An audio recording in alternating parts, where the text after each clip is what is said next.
¿Qué tal? Bienvenido a La Aventura, podcast de libros y lectura.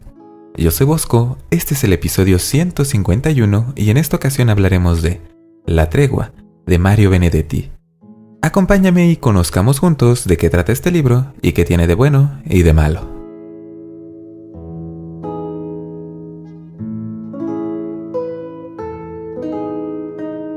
Esta semana hablaremos sobre un libro escrito por un autor latinoamericano muy importante y representativo de la literatura hispana del último siglo, Mario Benedetti. Este autor uruguayo escribió poesía, prosa, ficción y no ficción, e incluso fue periodista. A lo largo de su larga trayectoria como autor, en la que recibió múltiples premios, condecoraciones y reconocimientos, además de la aceptación del público, Mario Benedetti escribió más de 80 libros. La Tregua, el libro del que hablaremos esta semana, es uno de ellos. Publicado originalmente en 1960, este libro es una novela más bien corta, que se sitúa en la ciudad de Montevideo, Uruguay, y es uno de los libros mejor conocidos de este autor. La Tregua ha sido adaptada al cine en un par de ocasiones. Una en 1974 con producción argentina, película que fue nominada a un premio Oscar por Mejor Película Extranjera, y otra ocasión en el 2003 con producción mexicana, que incluso movió la historia a la ciudad de Veracruz en lugar de Montevideo, así que quizás no sea la adaptación más fiel de todas. Pero esto nos habla un poco acerca de lo reconocido que es este libro, y debe ser por alguna razón, así que mejor empecemos a hablar de qué trata. En esta historia acompañamos a su protagonista a través del recuento que hace de sus andanzas en su diario personal. Y aunque esto te suene a algo que haría una protagonista de una novela de Jane Austen, ya sabes, joven, inteligente y de ingenio mordaz, nuestro protagonista es alguien más bien ordinario. Martín Santomé. Él es un hombre de 49 años que está a un año de jubilarse de su trabajo en una oficina. Ahí él es contador y parece que el lugar en el que trabaja se dedica a importar refacciones para automóviles. Sí, señor. Es el trabajo más aburrido que te podrías imaginar para el protagonista de una novela. Martín Santomé no es un médico forense o un historiador experto en los caballeros templarios o un audaz arqueólogo itinerante. No, es simplemente un contador. Tiene toda la vida siendo un contador y le emociona muchísimo que se va a jubilar porque ya no tendrá que ser un contador. Aunque no tiene muy claro qué va a hacer una vez que se jubile. Martín Santomé es un hombre que se apega a la rutina, así que dejar de trabajar sí que le va a mover mucho las cosas y la manera en la que las hace. Ya sabes, Martín Santomé seguro es de esas personas que les encanta desayunar todos los días exactamente a la misma hora, comiendo exactamente el mismo platillo preparado de la misma manera como lo han hecho en los últimos 30 o 40 años. Aún así, Martín tiene ideas sobre qué hará cuando se jubile. Como toda persona que de repente tiene ante sí el prospecto de mucho tiempo libre, piensa en adquirir un hobby, un pasatiempo, como escribir, por ejemplo. O podría pasar más tiempo con sus hijos. Aunque, en realidad, esto luce difícil. Martín Santomé tiene una relación lejana con sus hijos, que son 3. Y esto contribuye a que su carácter sea apagado, conformista, e incluso podríamos decir que es triste. Lo que pasa es que la esposa de Martín Santomé murió cuando sus hijos eran muy pequeños. Así que recayó en él toda la responsabilidad de cuidarlos, educarlos y quererlos. Y en la opinión de nuestro propio protagonista, no tuvo mucho éxito en todo esto. Sus hijos ya son adultos jóvenes cuando nos encontramos a Martín Santomé. Ellos son Esteban, Blanca, que no recuerda a su madre, y Jaime, que nunca la conoció, porque fue precisamente su nacimiento, un parto difícil, lo que inició una serie de eventos que desencadenó en la muerte de Isabel, que era el nombre de la esposa de Martín Santomé y madre de sus hijos. Martín Santomé jamás se casó de nuevo, así que ha vivido desde hace muchísimos años como viudo. Y de sus hijos, Blanca se parece un poco a su padre, porque también tiene este ánimo más bien triste y aunque es más optimista que su papá, no parece saber cómo encaminar estas buenas intenciones y esta perspectiva más positiva que la de su padre hacia el futuro. Y bueno, de hecho esta similitud hace que Blanca sea muy cercana con su padre. Algo que es contradictorio porque Jaime es el hijo favorito de Martín Santomé, aunque él es sumamente distante con él y constantemente tiene confrontaciones de padre a hijo. A lo mejor piensas que Martín Santomé ve a su hijo como el favorito por ser hombre. Y sí, hay mucho de eso. Y Esteban, que es el hijo mayor, bueno, pues vive con ellos, pero él sí que está ausente de todo lo que pasa en la casa y con la familia. Prácticamente no lo vemos en la novela, aunque curiosamente es quien tiene mejor disposición a escuchar a Martín Santomé sobre su trabajo y su jubilación. Nuestro protagonista nos cuenta entonces sobre su familia, sobre sus amigos, los cuales, por cierto, le recuerdan un poco cómo era él cuando su esposa vivía. Y eso lo pone más triste, pues pareciera que la muerte de Isabel, su esposa, es lo que terminó convirtiéndolo en el hombre gris y aburrido que es ahora. Antes tenía entusiasmo, chispa, vitalidad, y desde la muerte de su esposa, pues todo se acabó. Y claro, por supuesto que también nos cuenta muy emocionantes aventuras sobre su trabajo de contador.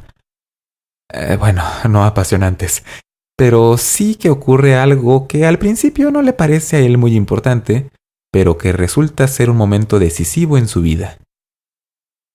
Resulta que llegan 3 nuevos empleados al lugar donde él trabaja, los 3 como empleados de él, 2 muchachos y una joven llamada Laura Avellaneda. Santomé, como buen oficinista de los años 60, inmediatamente nos cuenta sobre lo primero que nota en Avellaneda: si es bonita o no. Y el veredicto de Martín Santomé es que no realmente. Es agradable, pero no es preciosa. Bueno, menos mal que nos lo aclaró.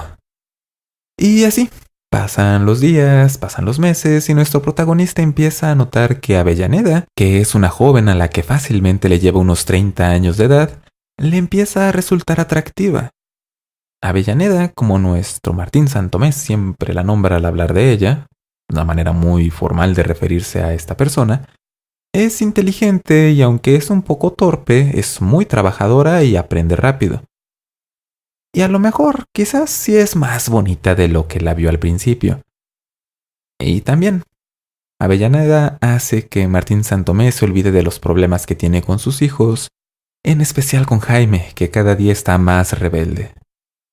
Por lo tanto, Avellaneda se convierte en lo más agradable en la vida de Martín Santomé, que por lo demás es muy monótona, gris y poco grata. Así que Martín Santomé empieza a sentir algo por su empleada. ¿Qué pasará entre Martín Santomé y sus hijos? ¿Hará algo nuestro gris y triste protagonista con lo que siente por su joven empleada Avellaneda? Y lo más importante, si llega a hacer algo, ¿será correspondido? Esto lo descubrirás leyendo La tregua, de Mario Benedetti. Y ahora que sabemos de qué trata este libro, pasemos a hablar de ¿qué tiene de bueno este libro? ¿Por qué disfrutarías de leerlo? En primer lugar, muestra con detalle la vida cotidiana de una persona, que es lo más común y corriente que puedes esperarte. Nos cuenta desde sus hábitos para desayunar, el trayecto que hace al viaje, a algunos de esos momentos donde les cae mucho trabajo en la oficina, y a pesar de eso no es algo aburrido de leer. Esto porque Benedetti, el autor, retoma todas las pequeñas cosas que ocurren en el día a día de una persona, que a primera vista no son para nada importantes, pero que resultan ser lo que moldea nuestra existencia diaria. Todo lo que hacemos en realidad es muy importante para nosotros mismos. Así que estos detalles que parecen irrelevantes en la vida de Santomé y que nos cuenta con tanto detalle y que es muy meticuloso para registrarlo en su diario, pues realmente es su mundo. Y al conocer su mundo nos adentramos mucho en su persona. Lo conocemos de una manera muy íntima, porque su diario, como nos damos cuenta poco a poco mientras avanza este libro, es el único lugar donde nuestro protagonista realmente es sincero y honesto con lo que cree. Ahí, frecuentemente, hace mención de que ha pensado cosas que podría haber dicho o que podría haber hecho en otro momento durante su día, pero que no las hizo. Pero en su diario quedan registradas. Y en este conflicto interno que tiene él contra su miedo a muchas cosas, contra lo que parece ser una tristeza que lo embarga completamente, es que se forma el conflicto central de la tregua. Este, como te podrás ya imaginar, no es un libro que se trate acerca de eventos extraordinarios, de misterios, de aventura, sino de una exploración muy meticulosa de un personaje, de sus motivaciones, de sus deseos, de sus miedos, vaya, de él completamente. Martín Saint-Thomas es, en esencia, lo más importante del libro. Sin él no habría nada de historia. Y son sus reacciones, algunas que para muchas personas serán frustrantes y otras que para muchas personas serán aún más frustrantes, las que van moviendo una historia que está situada en lo más ordinario de la vida. Esto quizás también hace que puedas familiarizarte un poco con el personaje. No que te identifiques con él, pero que sí reconozcas en Martín Saint-Thomas rasgos de personas con las que has tratado o quizás con las que te toca convivir constantemente. Precisamente este es otro aspecto positivo de este libro, la manera en la que nos es contada la historia. Como las entradas del diario de nuestro protagonista nos dan una mirada incompleta de los eventos, esta mirada también es imperfecta y sesgada, porque todo está filtrado a través de su punto de vista. Esto, en realidad, hace más interesante lo que te está contando, porque no sabes en qué medida lo que está reaccionando Martín Saint-Thomas es proporcional o justificado con lo que en realidad le pasó. Por ejemplo, su relación con Avellaneda, que en un principio es igual de distante que todas las relaciones que tiene en su vida, pues va cambiando por pequeños detalles que él percibe. Pero, ojo, son los detalles que él percibe. No es 100% seguro que esas cosas que él va viendo que van cambiando en Avellaneda y en él mismo sean realmente las que están pasando. Aunque claro, esto no tiene ninguna importancia, porque son auténticas y verdaderas para él mismo. Y eso es lo más importante. Esto es algo que a nosotros como lectores nos sirve para reflexionar. ¿Cómo es que vemos nuestra propia vida y la vida de los demás a través de nuestros propios ojos? Si nosotros tuviéramos que escribir un diario y a través de él contáramos a otra persona un momento crucial en nuestra vida, ¿qué es lo que esa persona leería? ¿Qué tanto correspondería con la verdad? Y sobre todo, ¿qué tanto diría de nosotros mismos? Estoy seguro que, como en este libro, cómo contamos las cosas y qué nos parece importante de ellas, la verdad no nos dice tanto de las cosas, sino de quiénes somos. Y bueno, otro elemento de la narración, del estilo de este libro, es la forma en la que Benedetti escribe. Desde luego, esta novela no está escrita como la hubiera escrito un contador que jamás en su vida se ha dedicado seriamente a escribir, sino que está escrita con toda la maestría del lenguaje que tiene Mario Benedetti. Al mismo tiempo, se te hace creíble que el autor de estas palabras pudiera ser una persona como Martín Saint-Thomas. Pero es inevitable encontrarte con toda la sensibilidad de este autor reflejada en las expresiones que usa Martín Saint-Thomas para referirse a las cosas que le ocurren, en cómo describe a las otras personas y sobre todo en cómo describe lo que él siente. Son formas que tienen un toque poético de ser expresadas.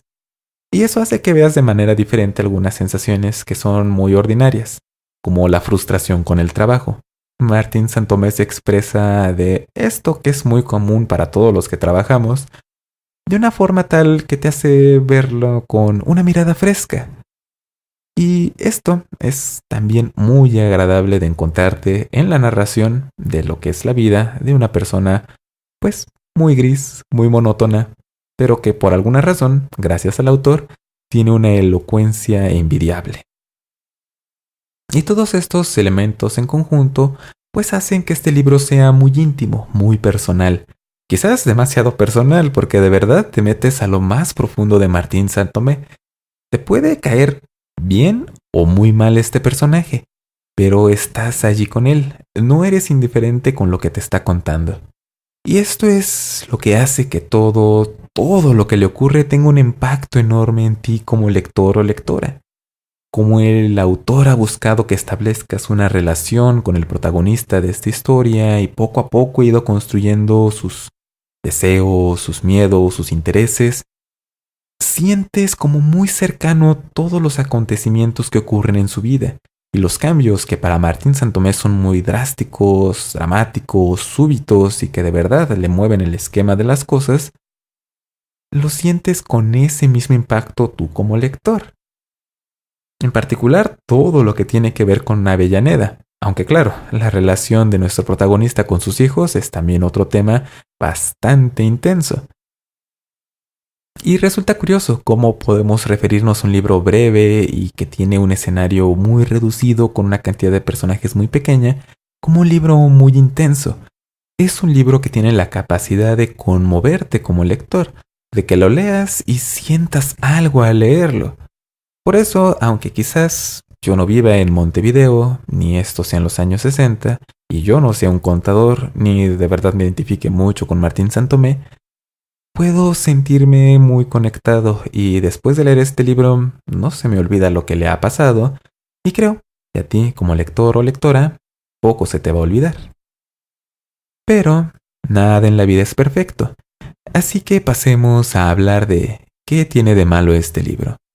¿Por qué no te gustaría leerlo? En primer lugar, creo que el protagonista no es precisamente carismático.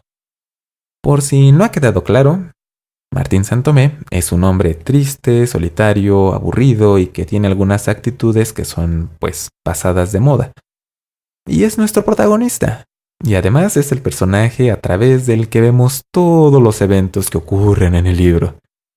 Así que si te llega a caer mal, esto va a afectar que tanto disfrutes de este libro en gran medida, porque no tienes hacia dónde moverte. Realmente no hay muchos personajes más con los cuales puedas identificarte, porque todos están escritos, están contados y existen a través de la relación que tienen con Martín Santomé. Así que considera esto. Y otro aspecto que puede hacer que no disfrutes del todo de este libro es que presenta formas de pensar de los años 60 en Latinoamérica. Ya dijimos, nuestro protagonista se fija inmediatamente en qué tan bonita es su nueva empleada, favorece a su hijo por ser hombre, y bueno, esto no es lo único. Sí es auténtico a cómo eran las cosas en aquella época, y cómo siguen siendo las cosas en muchas partes de nuestro continente, en Latinoamérica. Por lo tanto, no esperes que Martín Santomé sea una persona progresiva. Y aunque sea muy auténtica su manera de comportarse, pues también puede ser un poco desagradable para ti como lector o como lectora. Y por último, el final. Obviamente, hablar del final implica arruinarte la historia y eso es algo que no quiero hacer.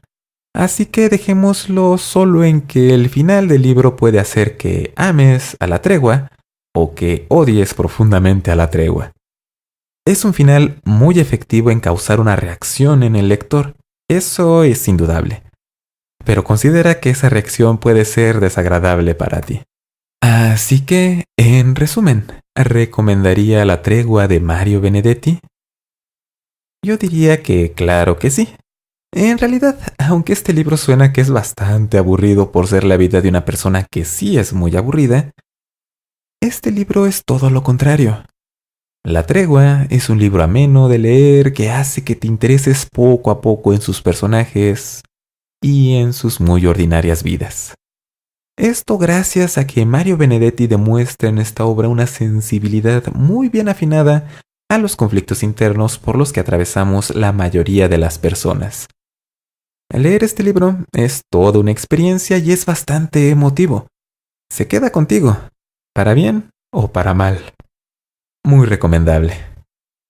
Y esto lo relacionado con el libro de esta semana, La tregua de Mario Benedetti. Ahora la parte final del podcast.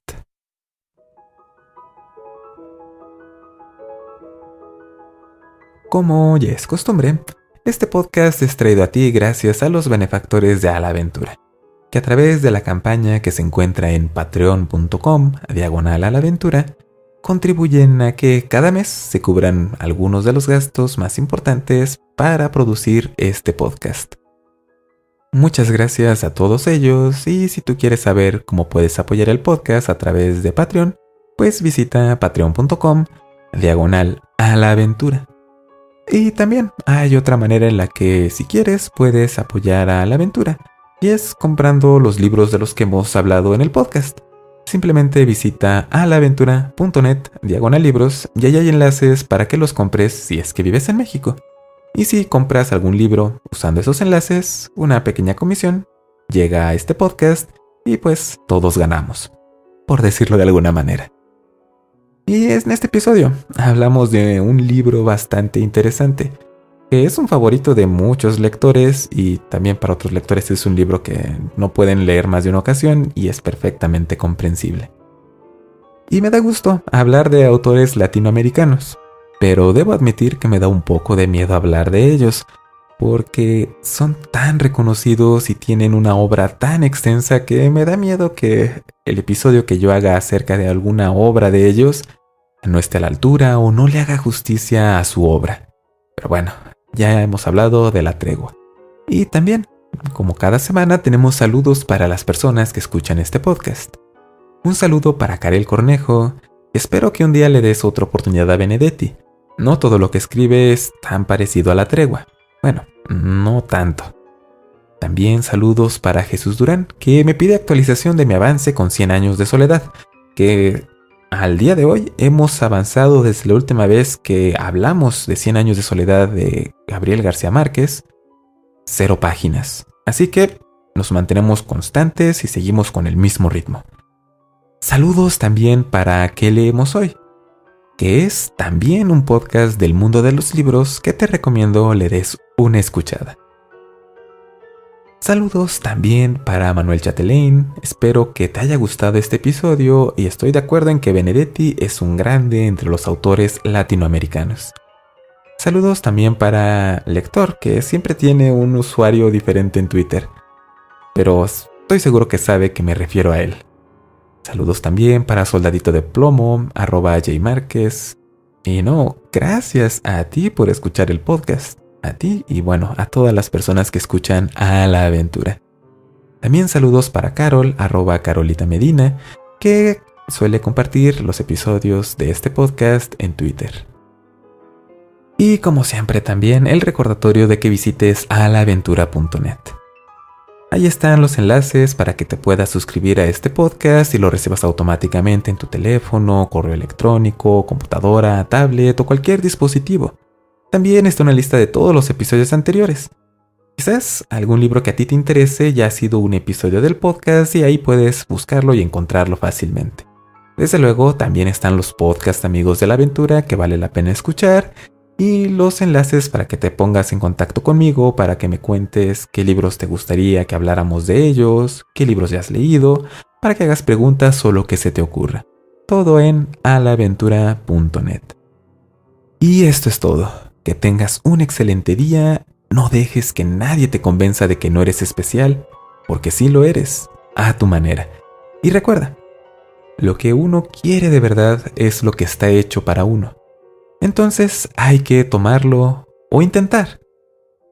En esto se te puede ir la vida, pero es una vida mucho mejor. Hasta la próxima.